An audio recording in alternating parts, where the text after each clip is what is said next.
ഈ പൂച്ചക്കുട്ടന്മാരാണ് ഇന്നത്തെ എൻ്റെ കണി. ഏതോ പള്ളിമണിയുടെ സൗണ്ട് കേട്ടിട്ടാണ് ഞാൻ പുറത്തേക്ക് വന്നത്. അപ്പോഴാണ് പകൽ വെളിച്ചത്തിൽ ഞങ്ങൾ താമസിക്കുന്ന സ്ഥലത്തിൻ്റെ യഥാർത്ഥ ഭംഗി കാണാൻ പറ്റിയത്.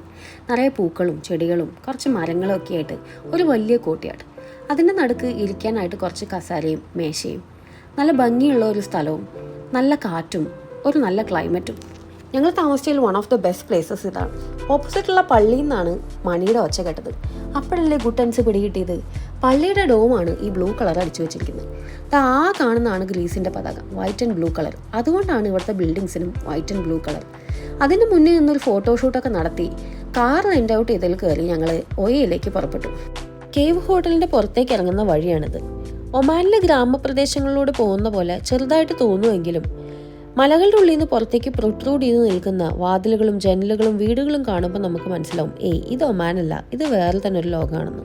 ഇവിടുന്ന് 35 മിനിറ്റ്സ് ആണ് ഒയയിലേക്കുള്ള കാർ ജേണി.